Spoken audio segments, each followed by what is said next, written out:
प्यारे दोस्तों, कैसे हैं आप सभी। B pharma semester third year की बात चल रही थी। यूनिट थर्ड से हम लोगों ने स्टार्ट किया था, जिसका चौथा लेक्चर लेकर सामने हूँ। हालांकि 3 ही लेक्चर अभी तक आ पाए हैं। ज्यूरिस के थ्योरी सब्जेक्ट है, लेकिन पढ़ाने में इसको उतना मज़ा नहीं आता है, इसलिए थोड़ा सा कम पढ़ाता हूँ। कुछ हेल्थ जो है पिछले कुछ दिनों से ख़राब थी, फिर भी अब चूँकि हेल्थ ठीक है तो फार्मेसी एक्ट था हमारा यूनिट थर्ड का पहला पार्ट, जिसको आज मैं ख़त्म करके ही जाऊँगा। बहुत बड़ा लेक्चर होगा, अप्रॉक्स 26 स्लाइड्स हैं इस लेक्चर के अंदर, तो मैं बहुत तेज़ी से पढ़ाऊँगा। अब आप लोगों को इसको आराम से कवर अप करना है, ठीक है। आप इन स्लाइड्स को देखकर नोट्स बना सकते हैं। ये स्लाइड आपके नोट्स के लिए सफिशिएंट हैं, कुछ भी ऐड करने की ज़रूरत नहीं है, ठीक है। अगर आपने इससे पहले के 3 लेक्चर्स नहीं देखे हैं तो आप चैनल को सब्सक्राइब करिए और वो तीनों लेक्चर्स प्लेलिस्ट में जाकर देख सकते हैं, ठीक है।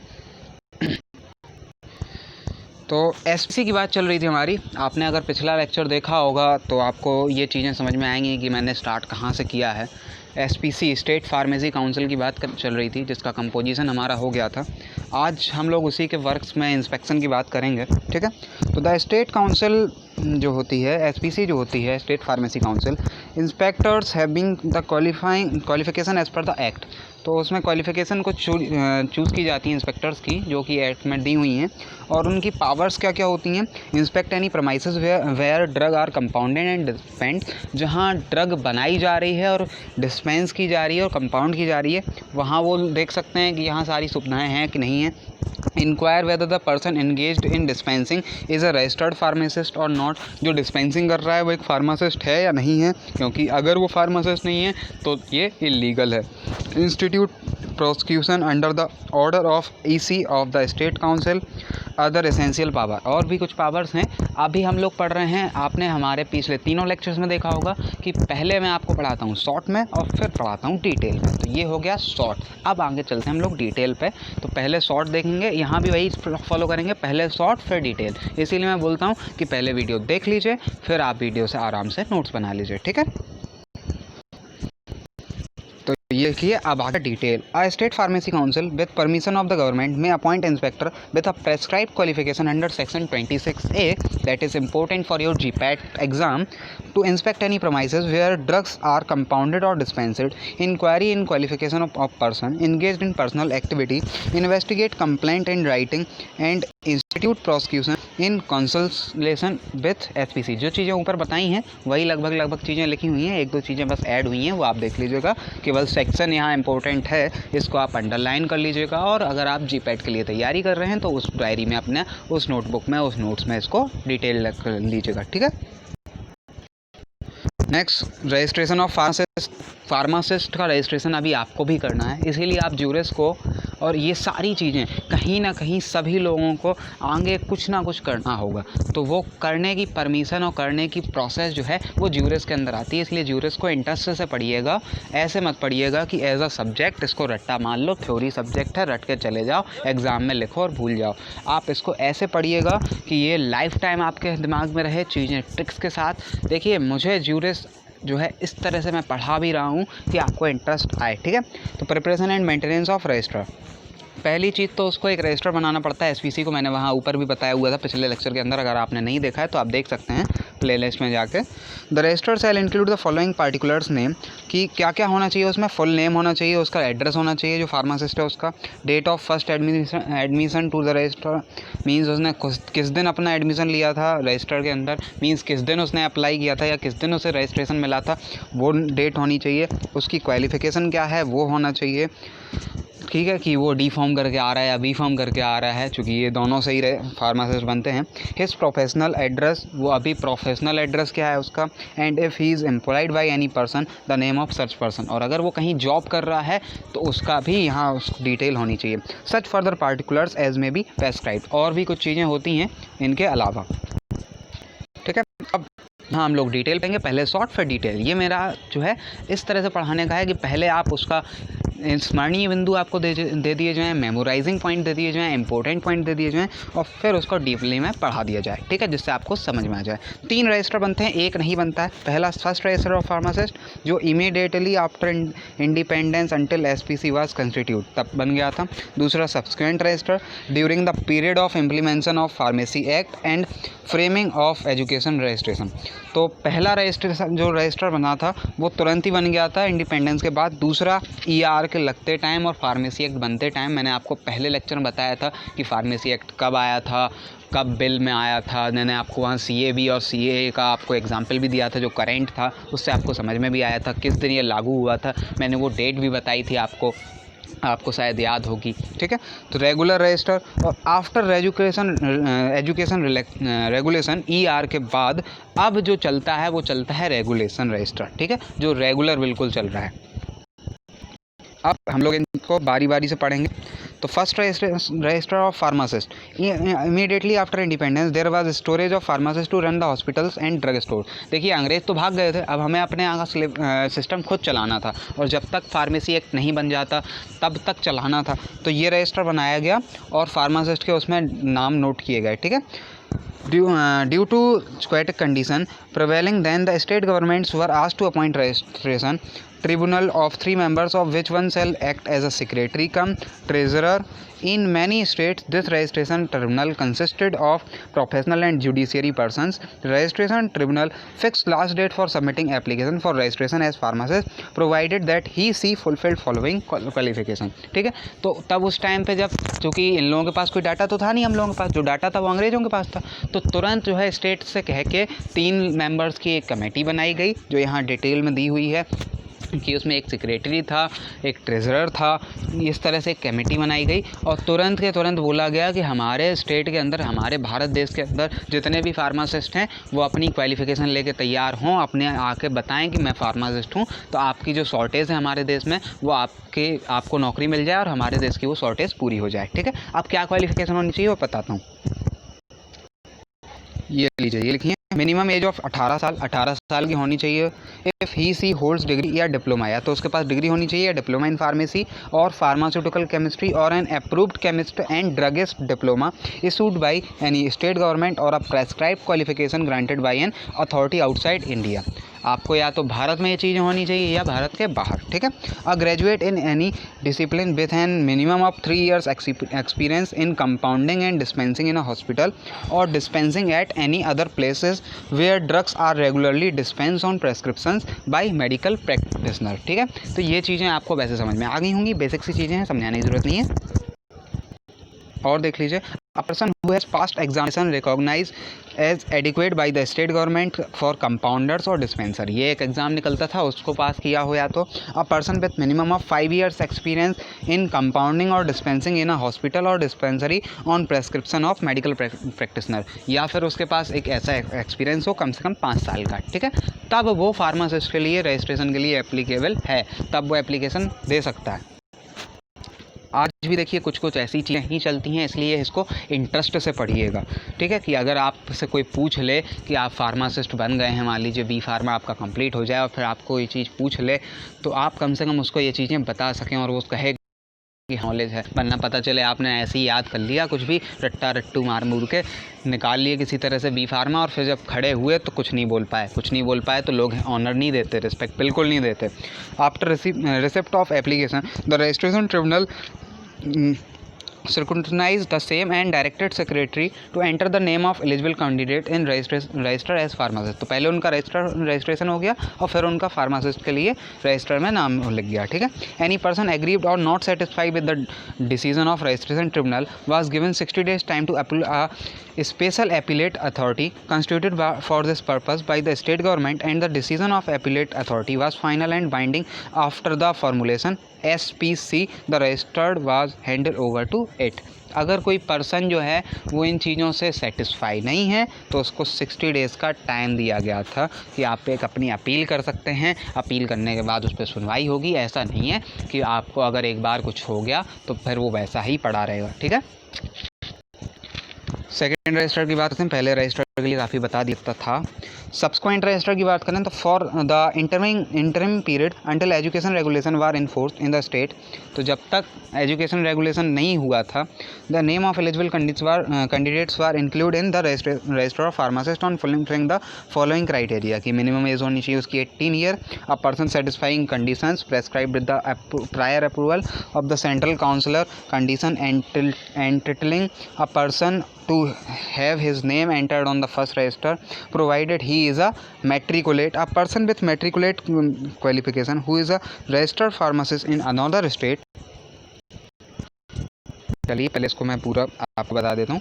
इसमें एक चीज़ और देखी गई था, मैट्रिकुलेट वाली कंडीशन भी आ गई कि अगर फिर जो है इस तरह से चीज़ें लगाएंगे कि अभी तक क्या था, स्टेट टू स्टेट बोला गया था, तो अब क्या हो रहा था कि यहाँ उत्तर प्रदेश में कुछ और चल रहा है, हरियाणा में कुछ और चल रहा है, पंजाब में कुछ और चल रहा है, तो अगर हरियाणा वाला उत्तर प्रदेश में आके जॉब करना चाहता है तो उसे प्रॉब्लम आती थी। तो फिर कुछ इस तरह की कंडीशंस लाई गई उस समय कि नहीं, पूरे देश में एक ही चीज़ होगी। मैं जब ER आपको पढ़ा रहा था उस टाइम भी मैंने इस चीज़ में बताई थी कि जैसा यूपी वाला स्टूडेंट पढ़ेगा वैसा ही MP वाला स्टूडेंट पढ़ेगा, वैसे ही महाराष्ट्र वाला पढ़ेगा, वैसे ही केरला वाला पढ़ेगा, एक ही तरह से सिलेबस होगा। चीज़ें हल्की फुल्की अलग होती हैं लेकिन पूरी तरह से नहीं। यही कुछ इसमें भी चीज़ें इंक्लूड हैं कि वो सारे स्टेट को एक तरह से एक सूत्र में बांधने का, एक देश बनाने का काम किया सब्सिक्वेंट रजिस्टर के अंदर, ठीक है।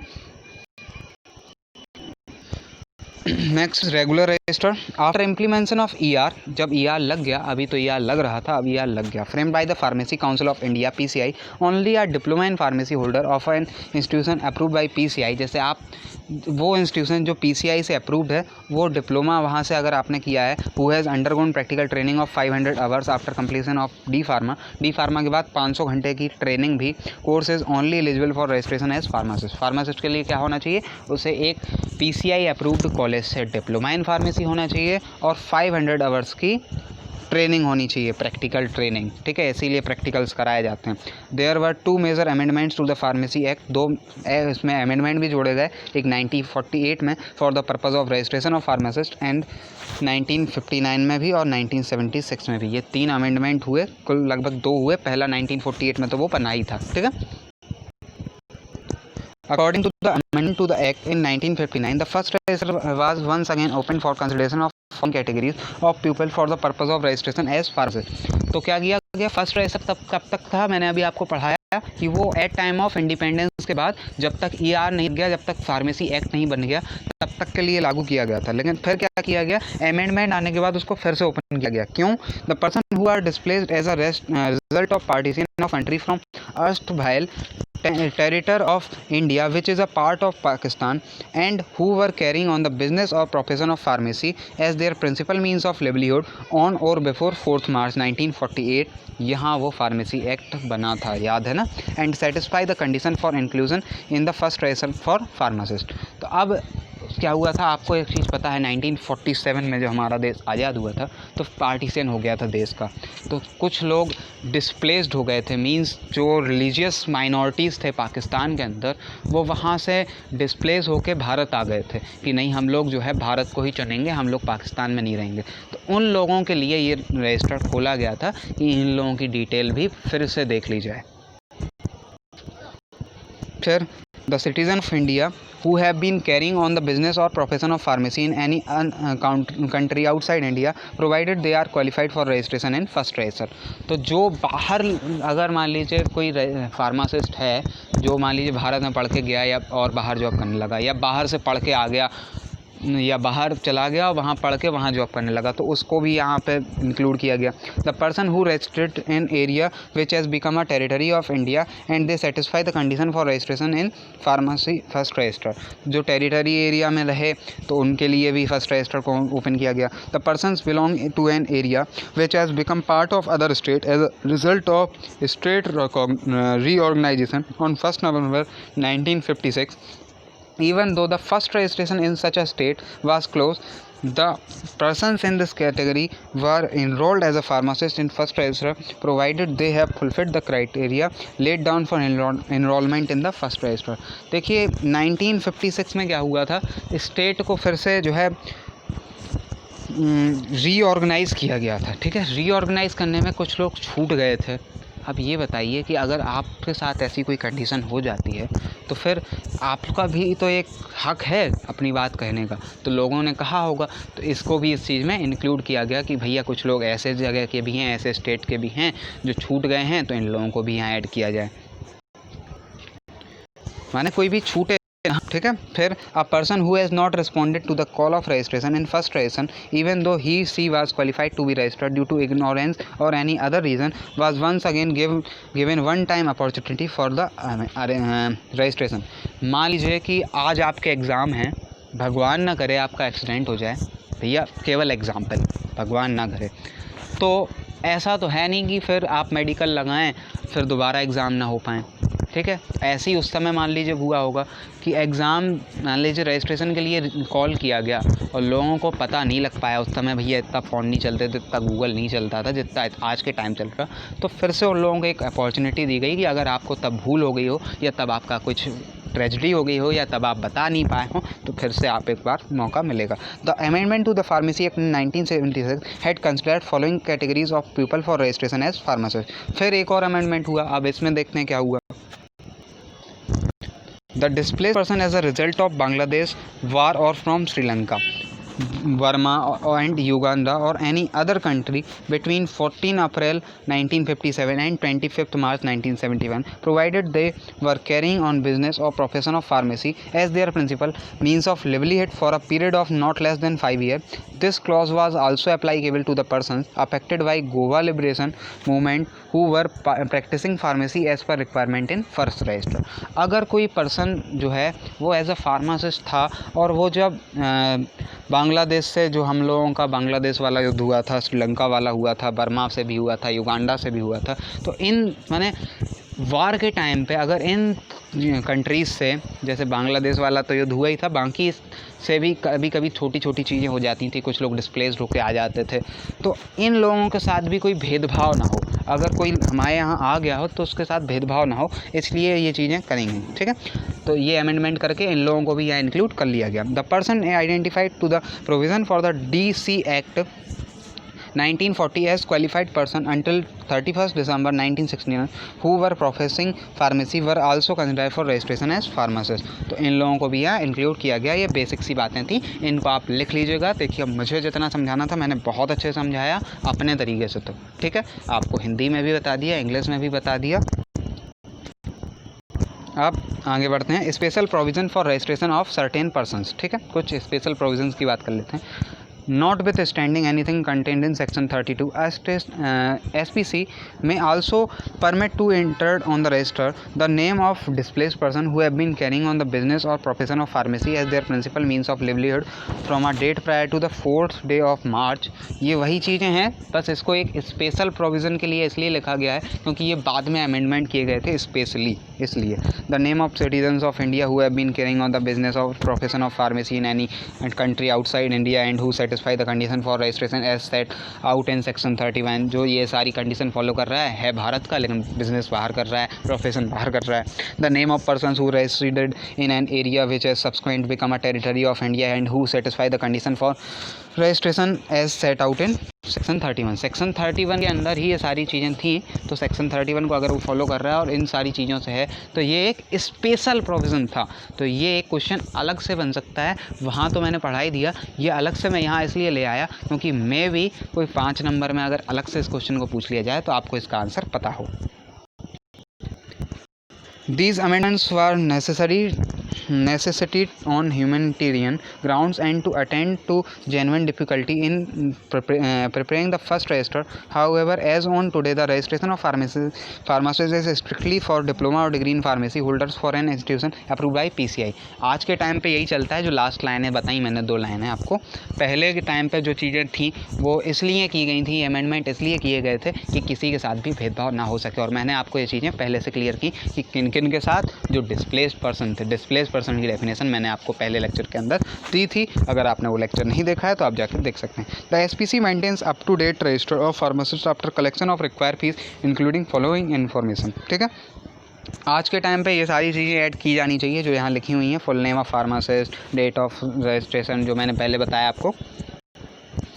क्वालिफिकेशन, ईयर ऑफ पासिंग, किस साल में पास हुआ, प्रोफेशनल एड्रेस, कहाँ रह रहा है वो इस समय, कहाँ से अपना प्रोफेशन कर रहा है, date of birth and any other particular as prescribe. और अगर कुछ चीज़ें और भी हैं तो उनको भी यहाँ लिखना चाहिए। The registrar appointed by SPC makes necessary entries in register and issues the receipt for registration, which is an documentary evidence of registration. A certificate of registration is also issued by SPC on payment of fees. जब आप fees देते हैं अपनी registration के लिए तो ऐसा नहीं है कि बस फीस ले कह दिया जाता कि नहीं हो गया रजिस्ट्रेशन, आपको बाकायदा एक सर्टिफिकेट इशू करते हैं, बाकायदा उस रजिस्टर में आपका नाम लिखते हैं, तब आपका रजिस्ट्रेशन माना जाता है। ठीक है। Anyone who is aggrieved by the decision of registrar for non-inclusion of her name in register may appeal to SPC within 3 months and the decision of SPC regarding registration shall be final. अगर किसी का मान लीजिए कोई problem आ गई registration में, उसने जो अपनी क्वालिफिकेशंस दिखाई वो ओके नहीं रही, या जो उसका इंस्टीट्यूशन था वो थोड़ा सा प्रॉब्लम में था, कोई भी चीज़ अगर आई, या वो किसी डिस्पेंसरी में काम कर रहा था, वहाँ उसका एक्सपीरियंस उतना नहीं था, इस सब के लिए अगर रजिस्ट्रार ने उसका रजिस्ट्रेशन नहीं किया है या कोई प्रॉब्लम आई है रजिस्ट्रेशन में, तो फिर वो क्या है SPC में अपनी अपील कर सकता है विदिन 3 मंथ्स, और फिर जो SPC का फैसला होगा वो फाइनल होगा। द रजिस्ट्रार और पेमेंट ऑफ फीस में issue duplicate certificate only on confirmation that the original is lost और डिस्ट्रॉयड। अगर आपका वो रजिस्ट्रेशन खो जाता है तो आपको फिर से फीस देनी पड़ती है और फिर आपको डुप्लीकेट रजिस्ट्रेशन मिल जाता है। आपको बस बताना होता है कि वो मेरा खो गया है या किसी तरह ख़राब हो गया। अरे भैया ख़राब तो हो ही जाती हैं चीज़ें, ठीक है। अब ऐसा नहीं है कि लिख गया नाम तो लिख ही गया। Entry and removal of name, entry तो थी, पता है कैसे हुई थी। All applicants for registration should be address to the register of SPC if the applicant has request qualification for registration he shall direct his or her name to be entered in the registration upon entry a certificate of registration is issued। तो entry तो पता ही थी। अब removal की बात आ गई तो registration bye error, अगर किसी एरर की वजह से हो गया हो, मान लीजिए उसने उस टाइम कोई जाली कागज़ बना के दे दिए नकली और आपने उसको रजिस्ट्रेशन दे दिया, तो उसका रिमूवल किया जा सकता है। If he has been convicted of any offence in any professional aspect, या फिर ऐसा हो गया कि मान लीजिए उसने आपसे रजिस्ट्रेशन कराया और फिर उसने कोई भी गलती कर दी ऐसी जिससे उसका रजिस्ट्रेशन कैंसिल किया जा सकता है। वो गलतियाँ मैं पढ़ाऊँगा आपको, और शायद अभी कुछ चीज़ें नहीं पढ़ाई हैं वो मैं अगर बताऊँगा आपको, DC एक्ट के अंदर भी बताऊँगा, तो आपको पता चलेंगी कि क्या क्या गलतियाँ ऐसी हो सकती हैं जब रजिस्ट्रेशन कैंसिल हो सकता है। ठीक है। 30 डे पीरियड ऑफ अपीलिंग, और अगर ऐसा भी नहीं है कि केवल हट जाए तो बस हट ही जाए, फिर उसको एक मौका दिया जाता है फिर से अपील करने का, कि वो बताए कि नहीं भैया हमारा ये जो रिमूवल हुआ है ये गलत है, हम सही थे। ठीक है। Surrender of certificate of registration and publication in the official gazette, और ये सब ऑफिशियल गैजेट में होता है। ये कुछ ऐसा नहीं है कि बस चुपके से किसी ने आपसे कोई दुश्मनी थी रजिस्ट्रार की तो उसने हटा दिया, ये सब कुछ ऑफिशियली होता है और आपको बताया भी जाता है, इन्फॉर्म भी किया जाता है। ठीक है। प्रिंटिंग ऑफ रजिस्टर, अब ऐसा तो है नहीं कि वो रजिस्टर बस बन के रख जाता हो तो किसी को मिलता ही ना हो। ठीक है। It is done on 1st day of April subsequent to the commencement of pharmacy amendment act 1959। ये इसमें इस चीज़ को भी बताया गया। Thereafter each year after the 1st April registration will arrange for reprinting showing supplements to the register. तो उसको फिर से रजिस्टर को देखा जाता है, उसमें अमेंडमेंट जो जाते हैं उसमें देखा जाता है कि इसमें क्या चीज़ ऐड होनी है, क्या चीज़ हटनी है। दीज सप्लीमेंट्स, कुछ सप्लीमेंट्स अगर ऐड होने हैं, and register are deem to be prove that the person whose names are contend there in are registered pharmacist. तो ये भी देखा जाता है कि ऐसा नहीं जिसका रजिस्ट्रेशन हो गया और फिर पता चला उसकी डेथ हो गई और अभी भी उसका नाम लिखा हुआ है कंटिन्यू, तो ये चीज़ें भी देखी जाती हैं। रिन्यूएबल फीस, ठीक है। The state government by notification in the official gazette direct that for the retention of the name in the register. कुछ रिन्यूएबल फीस भी लगती है उस रजिस्ट्रेशन में, कि आपका रजिस्ट्रेशन रिन्यू कराना होता है 5 साल 10 साल जो भी बताई जाती है आपको टाइम इंटरवल, उसमें in order to retain the name in the register renewal fees shall be paid to the state government as may be prescribe. जितनी वो बताते हैं फीस उतने आपको देने होते हैं, पे करने होते हैं। Where are renewal fees is not paid by the due date the registrar shall remove the name of defaulter from the register. और अगर आपकी फ़ीस पे नहीं की जाती है तो आपका नेम रजिस्टर से हटा दिया जाता है। मैंने आपको ऊपर बताया था कि हटाया जाता है रिमूवल के बारे में। ठीक है। One payment for the renewal fees the registrar shall issue a receipt and such receipt shall be proof of renewal of registration.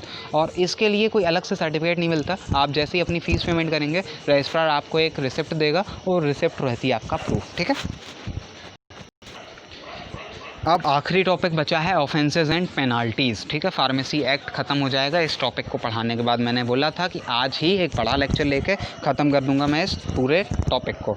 ठीक है, चूँकि इसमें 3 पार्ट हैं यूनिट 3 में, तो 4 में ये ख़त्म हो गया, अगला 4 में हो जाएगा, फिर ऐसी तरह से अगला 4 में, तो 12 लेक्चर के अंदर लगभग, मतलब 12 ज़्यादा से ज़्यादा मैं ये ख़त्म करा दूंगा आपकी पूरी यूनिट। ठीक है, ऑफेंसेस एंड पेनाल्टीज़ की बात करें तो ऑफेंस जैसे falsely claims to be a registered pharmacist, उसने फाल्स के बता दिया, था नहीं रजिस्ट्रेशन, बस बन गया वो ऐसे ही, तो इसकी पेनाल्टी पहली बार अगर गलती की तो 500, फिर बार बार की तो 1000 एंड और 6 मंथ इम्प्रिजनमेंट, मीन्स 6 मंथ की जेल भी हो सकती है। ठीक है, पहली बार तो छोड़ दिया जाता है, भैया गलती हो गई, पता नहीं था। Dispensing by N unregistered person, तो 6 मंथ की जेल है या फिर 1000 रुपये का फ़ाइन है, या दोनों हो सकते हैं। ठीक है, failure of surrender the certificate of registration, तो इसका 50 रुपीज़ फ़ाइन है। ऑब्स्ट्रक्शन ऑफ एसपीसी इंस्पेक्टर, तो इसके लिए 6 मंथ की जेल है या फ़ाइन है 1000 रुपये का, या दोनों हैं। ठीक है, मीन्स जो इंस्पेक्टर आया उसके लिए ऑब्स्ट्रक्ट किया तो। थोड़ी सी डिटेल लिखी हुई है, dispensing by unregistered person under section 42 of the act नोप, तो भैया यहाँ सेक्शन भी लिखा हुआ है जो आपके जीपैट के लिए या आगे डिटेल एग्जाम के लिए ज़रूरी है, तो ये सेक्शन भी आप लिख सकते हैं अगर आप जीपैट प्रिपरेशन कर रहे हैं तो।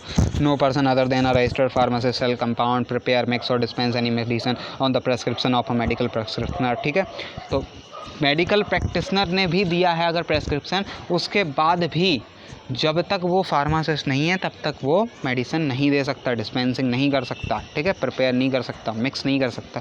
हुएवर कॉन्ट्रावेंस दिस प्रोविज़न, जो ऐसा करता है वो 1000 रुपये का फ़ाइन मैंने आपको ऊपर बताया उसको दिया जाता है, या जेल हो सकती है 6 महीने की, और दोनों भी हो सकते हैं। This shall not apply to the dispensing by a practitioner for his own patient. The penalty for falsely claim, अगर कोई झूठा बताता है तो 500 रुपये की पहली बार, और दूसरी बार 6 महीने की जेल और 1000 रुपये की, या दोनों। ठीक है, appointment of commission of inquiry. ठीक है, pharmacy council of India is violating the norms laid down in the pharmacy act 1948 और मिसयूजिंग द पावर्स और indulging in method which are not in accordance with statutes pertaining to the act. The central government is empowered to constitute commission of inquiry to probe into the affairs of PCI. The commission of inquiry of 3 persons, 2 of whom shall be appointed by the central government, one being the judge of a high court and one nominated by the council, and inquire into the matters referred to it and submits its report or recommendation of the central government. अगर कोई गलती होती है, कुछ ऐसा लगता है government को कि यहाँ कुछ गलतियाँ हो रही हैं, तो वहाँ पर एक ऐसी जो है कमीशन ऑफ इंक्वायरी टीम बनाई जाती है जिसमें एक जज होता है हाई कोर्ट का, और फिर उससे इसकी जांच कराई जाती है। कोई छोटा मोटा लोग इसकी जांच नहीं करते। The government may accept the report or remit the same to the commission for modification or reconsideration. Government उसको एक्सेप्ट कर सकती है या फिर से बोल सकती है कि फिर से जांच करिए। After the report is finally accepted, the central government orders PCI to comply within specified time, following which the central government may take appropriate action. एक टाइम दिया जाता है और अगर वो नहीं होता तो फिर एक्शन लिया जा सकता है। At state government level, the state government constitutes commission of inquiry for SPC not functioning in accordance with provisions of the act and passes such order to or take necessary action as deemed fit. ठीक है, तो अगर SPC भी ऐसा कुछ करती है तो उसके लिए भी जो सेंट्रल गवर्नमेंट है वो उसके अगेंस्ट जा सकती है, उसके अगेंस्ट एक्शन ले सकती है। ठीक है, ज़्यादातर जो चीज़ें थी लास्ट वाले टॉपिक को छोड़ के सब इम्पोर्टेंट हैं। लास्ट वाला टॉपिक जो है वो आपके सेमेस्टर एग्ज़ाम के लिए उतना इम्पोर्टेंट नहीं है, इसलिए मैंने उसको ज़्यादा अच्छे से एक्सप्लेन भी नहीं किया है। तो at last thank you for watching this video. अगर आपको पसंद आया हो तो इसको लाइक करिएगा, चैनल को सब्सक्राइब जरूर करिएगा, क्योंकि देखिए मैं फ़ीस नहीं ले रहा हूँ, मेरी हेल्थ अभी भी बहुत अच्छी नहीं है, फिर मैं वीडियो बना रहा हूँ। कमेंट करिएगा कि हाँ मेरा एफर्ट आपको कैसा लगा। नंबर है मेरा 9140403649। अगर आपको नोट चाहिए तो आप मुझे मैसेज कर सकते हैं। लाइक तो मैंने पहले ही बोला, शेयर करिए अपने दोस्तों के साथ, मोटिवेट करिए, भैया व्यूअर्स बढ़ेंगे। ज्यूरिस पे व्यूअर्स ज़्यादा आ रहे हैं इसलिए मैं ज्यूरिस को प्रायोरिटी दे रहा हूँ, वरना मैं ज्यूरिस बिल्कुल नहीं पढ़ाऊँगा। कमेंट करिए कि मेरा एफर्ट आपको कैसा लगा। मिलते हैं अगले लेक्चर के अंदर। ठीक है।